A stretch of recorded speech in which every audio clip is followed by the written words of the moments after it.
Wednesday, which was supposed to be played on Thanksgiving night on Thursday, which was moved to Sunday, which was moved to Tuesday, and is now being moved to Wednesday. So actually it's the fourth postponement.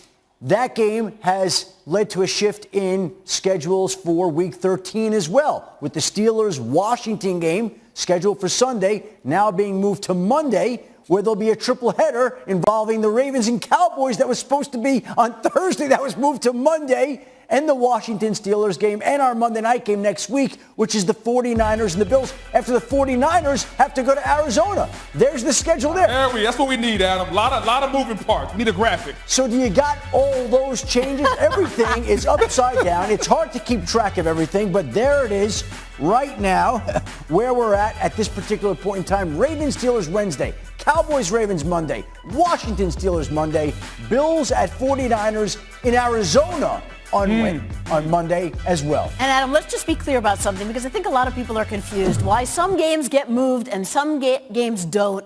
The NFL sent out a memo before the season even started, correct? That talked about you're not going to move a game for strategic purposes. You're only going to for safety purposes. Susie, it is all about identification, isolation, and then containment of the virus. And as long as the NFL feels like it has identified, isolated, and contained the virus, then at that point in time, it believes it can play the games.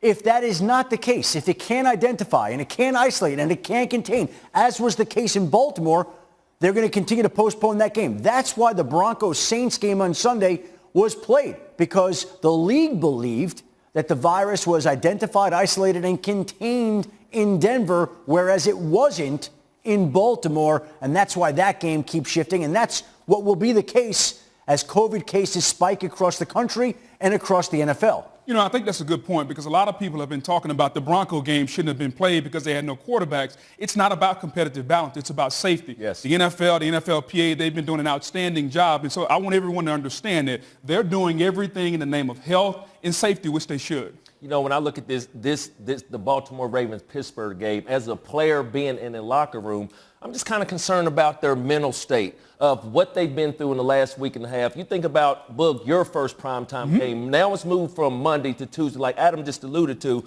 So I think just going forward with guys being safe and staying safe, I'm just more concerned about their mental state. Yeah. Steve, what do you think?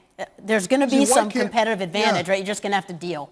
But why can't we be athletic about it? Is the schedule, Adam, maybe is the schedule that sacrosanct that you can't expand it and make sure that the games get played with the full measure of all the guys that are.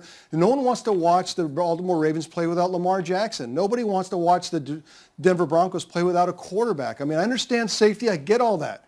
And that's their North Star, and that makes a lot of sense. And it says at the beginning of the season, if you're, it's the COVID year. And if you obey the protocols and you're healthy and safe, you're going to get the benefit and advantage for the teams that aren't. I get that. But why do we have to be so careful about the schedule and not be able to expand it to make sure these games are played with the full measure of especially the playoff teams that have playoff implications? It seems like the season could devolve from a competitive standpoint if people can look back and go, hey, look, the Ravens played without Lamar Jackson. It's not fair. It seems like they could just cancel a game. Just cancel it, Steve, listen, in Week 18. Listen, there are people who have said to me, I've heard coaches say that the integrity of the game is compromised when the Broncos have to trot out a practice squad wide receiver 100%.